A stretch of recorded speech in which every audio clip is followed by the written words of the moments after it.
Blog Talk Radio. All Pro Media Group Radio showcases professionals on a daily basis.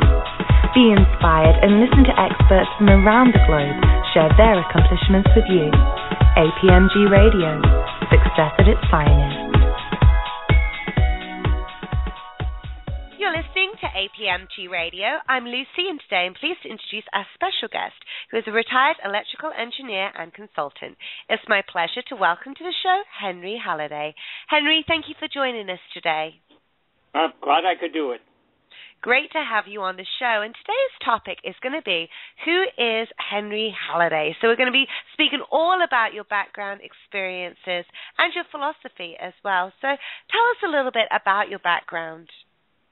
Well, I was born and raised in the Midwest. I attended two universities and finally graduated with a doctoral in electrical engineering. At that point in time, I interviewed with several companies throughout the U.S.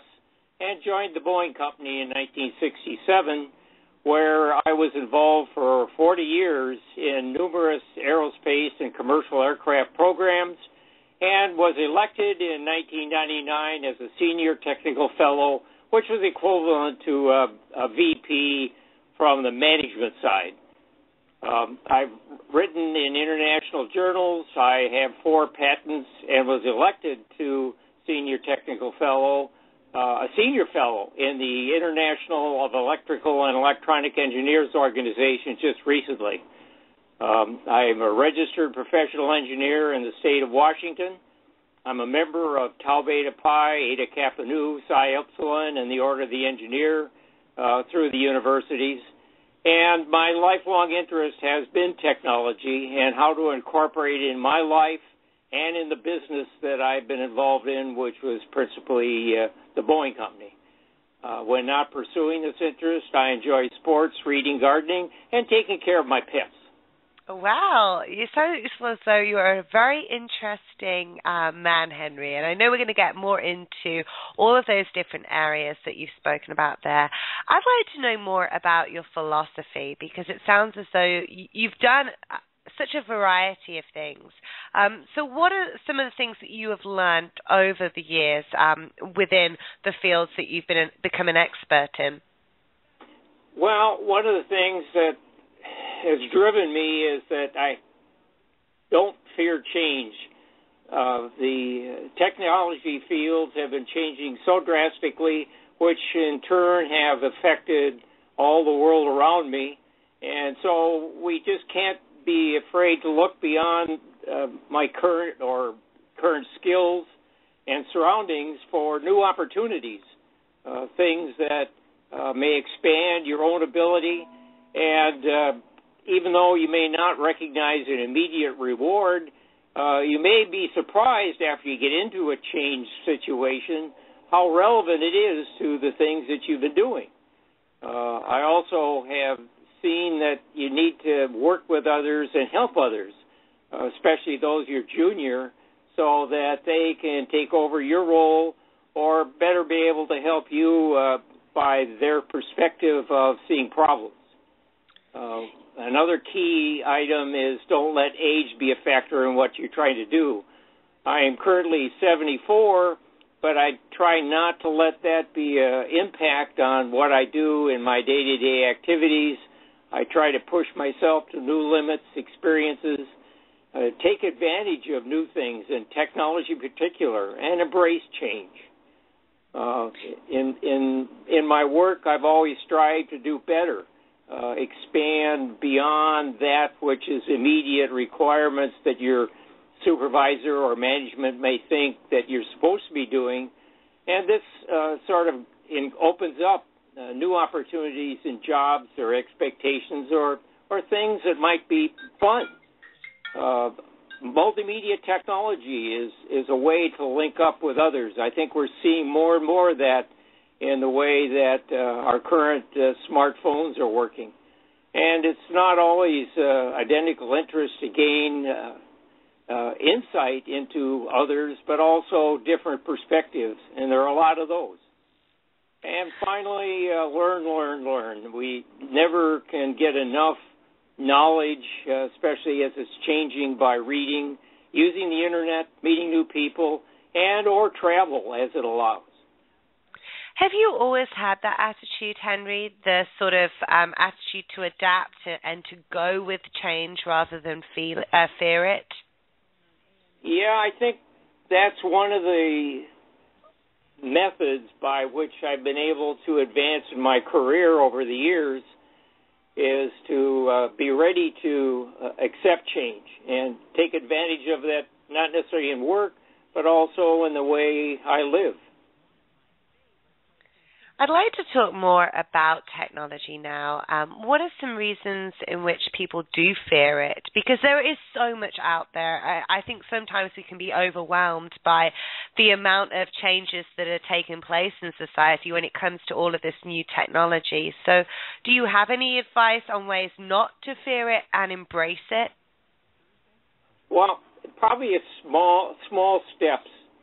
Maybe the way to look at that is that the telephone system is one that has gone from the old-fashioned dial-up phones to phones which involve the internet, phones which involve over-the-air.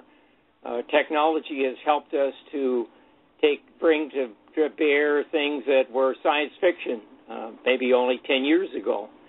And I think that if one tries a couple things at a time, either it's in computers or it might be in a phone, it might be in cameras, it might be things that are in your car, that if you try to do a small step at a time, if you're uncomfortable with it, and see that it's really not frightening, it's not going to hurt you, but could help you and help you understand and do things better. Let's talk a little bit about technology in the home and something that we're all familiar with, which is the internet. But I guess depending on the ages within our homes, some of the children may be more familiar with it than us adults at times. So tell us a little bit about how the internet can help families rather than them fearing it. Well, I think one of the things that has come to pass is using the internet for communication. And it's not just the phone or by itself, but now we have both video and audio available over the internet. And this can be used for communication with our children as they grow up, or as we grow up, where they go away to school. It keeps our families a little more integrated, as long as we use it in reason. It's a great learning tool. Both visual, audio, and just through reading knowledge. And at the same time, it's available for entertainment. Gaming is one thing that's been very heavy on the internet, but there's other entertainment, movies, singing, whatever you want to do, socializing. And it also helps us integrate the home by taking advantage of security features, controls of our appliances, video cameras for security monitoring, and even controlling our environment through heating and cooling. There's a wide number of applications that help us reduce the task of moving around, trying to do manually things, into things that are a lot more automated. Do you think that we should try and get a balance within our homes when it comes to using the internet? Because I know in my home, for example, if we could, everyone would be on the internet 24/7 because there is so much available. So how do we get that balance so that we're still communicating one-on-one rather than just depending on technology? Well, that's a good point, and I think there is some concerns in the industry on the fact that we're becoming isolated by using the internet. Why do I say that? Well, person-to-person contact, verbally, people get so used to texting that they aren't really talking and communicating face-to-face, and that's a tough problem. And I think about the only thing to do is in the home is to limit the amount of time that people are doing that. As adults, we have that control. Somewhat, we think we do anyway, and to try to put down schedules for certain activities that could keep us from face-to-face communication. Excellent. So let's move on now to technology within the car. And I know recently I went to a car show and I saw all of this technology that's taking place within these cars. And again, it's overwhelming. And sometimes we just think, well, you know what, we just wanted a car to get us from A to B. But tell us about the advantages of the technology that's now available within vehicles. Well, I think maybe one of the key things is safety, which is preventing accidents or minimizing accident damage, giving us a better idea of what's in our environment so that right now there's a lot of distractions in cars, but some of them happens to be good in terms of being able to help us intelligently braking by monitoring what's in front of us if we aren't looking. A lot of accidents are caused because we get distracted. And so some help by automation through collision avoidance is something that I think is important, and we're kind of seeing more and more of it as the cost comes down. That's enabling it to be incorporated into every car rather than just the more expensive ones. The fact that we have blind spots in our car. When we look out the side mirror, we don't see everything. So trying to electronically monitor what's beside us helps a lot in minimizing collisions. And also when we back out of driveways and so forth, cross-traffic monitoring is important. So really these safety features, I think, are one. Security is another. Being able to remotely shut down the cars using the same internet that we are now becoming so attracted to, and knowing where cars are. The future says that they're going to have car-to-car communication so that the cars will know where other cars are. And that's going to help us from a safety and security standpoint.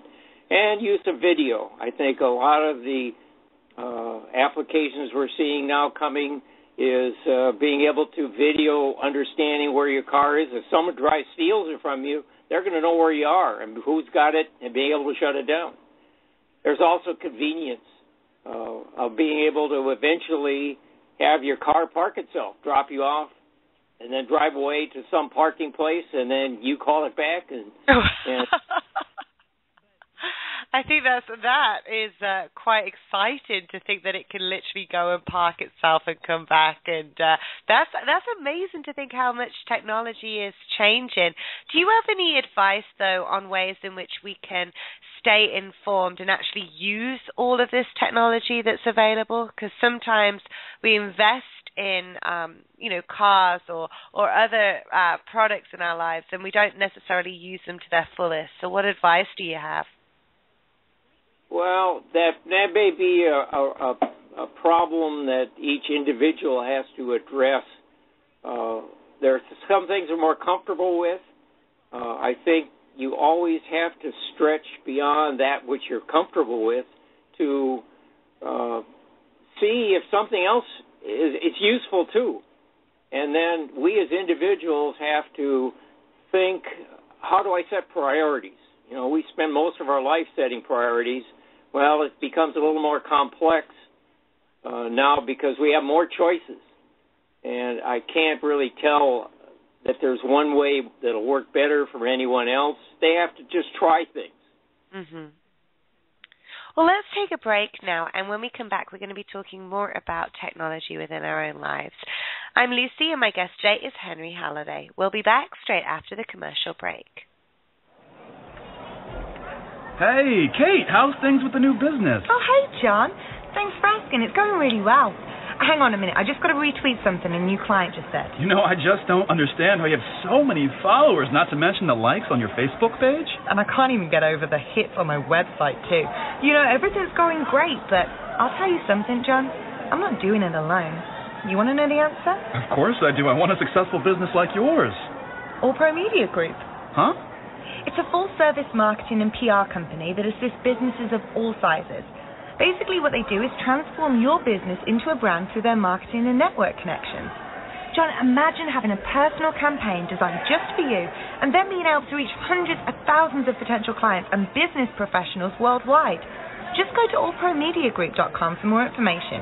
And you could be reaching the next level of success too. Kate, you're the best. No, I'm not. All Pro Media Group is. ATS Computers.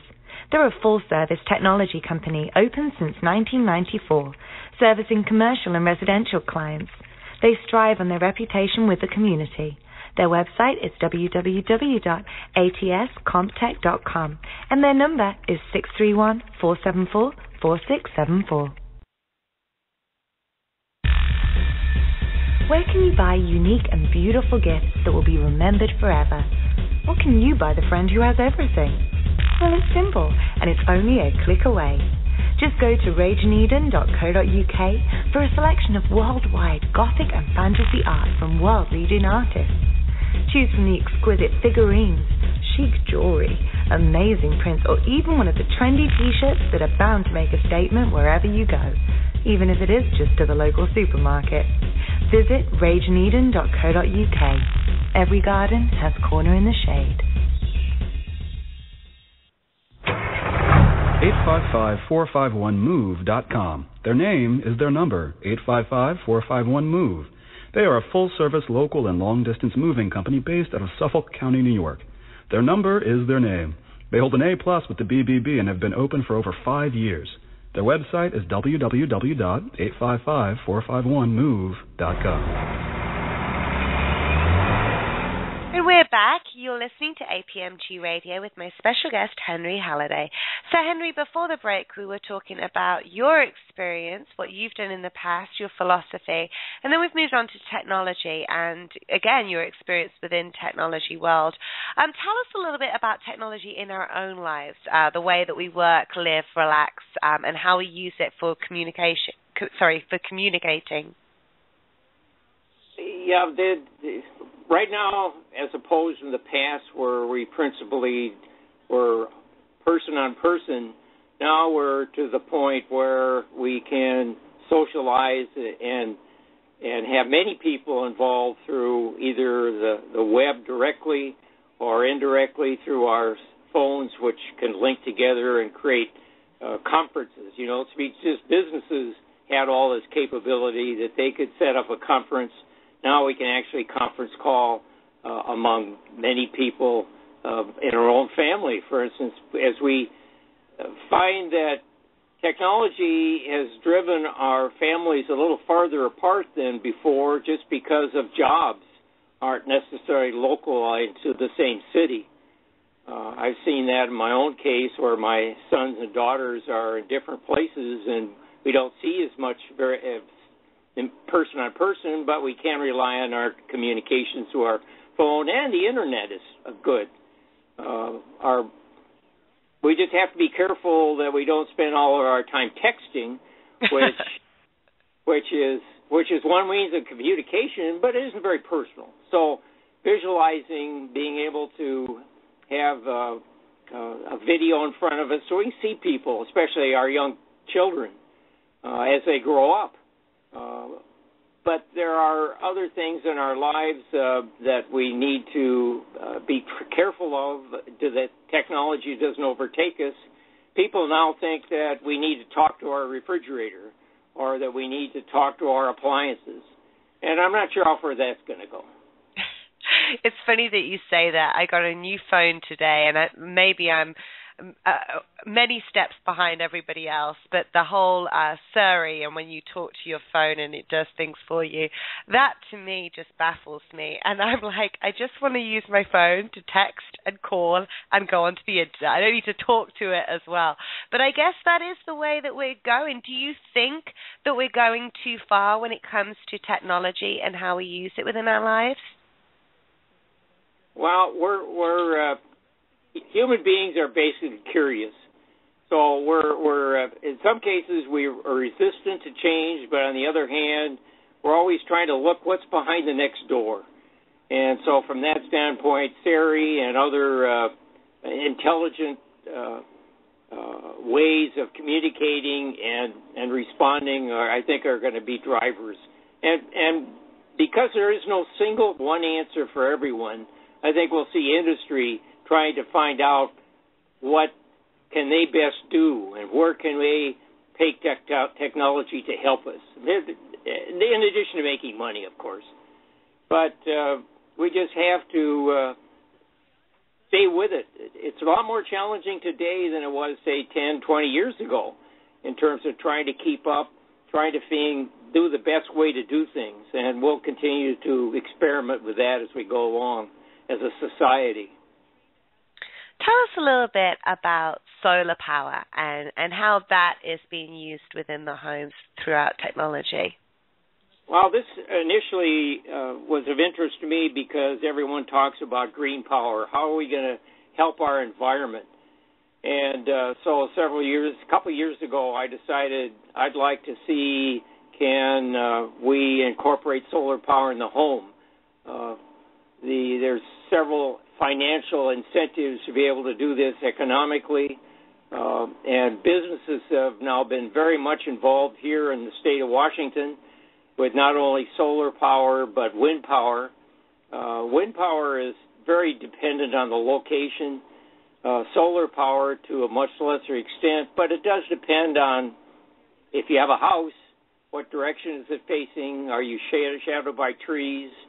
Everyone worries here in Washington that it's cloudy all day and all the time. Well, that's not true.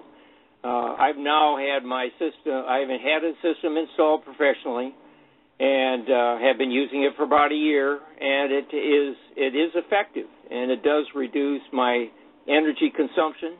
Talk about technology. We now can monitor on a instant by instant basis how much power our home is using. I know some people have been concerned, well, if you're monitoring that, they can tell us when they turn on or off a television. Well, all they can do is see there's an energy surge, but it's not going to tell them anything else other than yourself. Is there sometimes that I can run things better than others? So the solar panels have come down in weight and cost and are improving in efficiency, so it makes them more economical and makes them run better in varied environments. I think that the technology is now changing. Again, here's another change. Part of our sun energy that's coming down is invisible light. We see that. But there are also ultraviolet rays that are coming to affect us, and we hear about those from sunburns and skin cancer. Well, there are now ways they're looking at of converting these ultraviolet waves into energy that we can use in the home. So things are improving just through technology and the fact that things get in the field and they're able to find new ways of doing things and making it better for our living. Do you think that the misconception is changing now, whereas before, if we thought it was, good for the environment, it wasn't necessarily as powerful as it was before they did that changes? And I'm referring to something like the hybrid car, for example. When we think of a hybrid, we don't think of power. When we think of solar power, do we think that it's yet extremely powerful compared to other sort of technology that we have out there? Is that attitude changing, do you think? I think that people are getting more receptive to solar power because of the costs are coming down to implement a system. It does cost some initial money up in front for the installation of not only the panels themselves, but the conversion to put it into something that can provide actual power back to the network that your local power company is using. And thus you get some money back. In addition to, it doesn't cause any bad effects on the environment. Even the way it looks, it's up on a roof and you really don't see it, so visually it doesn't impact anything. By using solar power, we aren't creating pollution due to coal burning plants or damming our rivers to hurt the fish or other mechanisms of generating power. Hybrid you bring it up, is a good start between using. Eventually, you may have solar power in cars. They're now doing that too. Ways of reducing fuel, raw archaic gasoline and oil fuels. We have a lot of natural gas, which burns well. That's going to be an alternative. So we're looking at alternatives, and solar power is just one. As we're coming to the end of the show, Henry, tell us a little bit about what we can expect to speak about on our next show, and also any sort of final thoughts that you'd like to leave the listeners with when it comes to technology and what's taking place right now. Well, I thought maybe as we continue this a little bit into next time would be what's taking place in the workplace in terms of robotics, visual aids, and physical aids.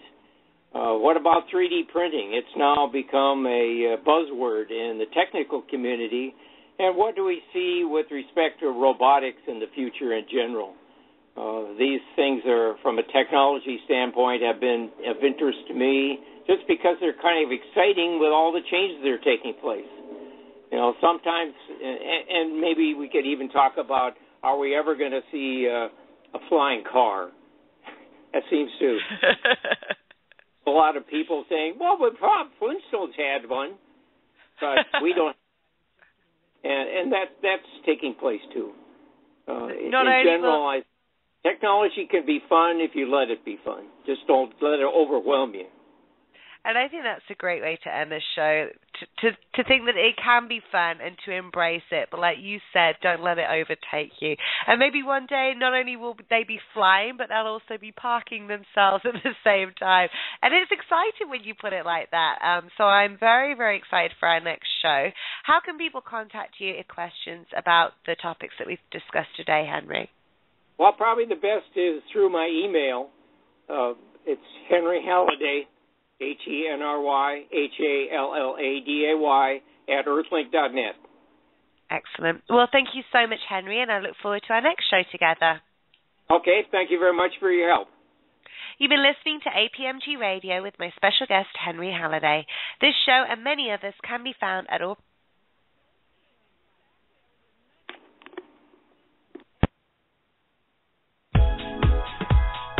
All Pro Media Group Radio showcases professionals on a daily basis.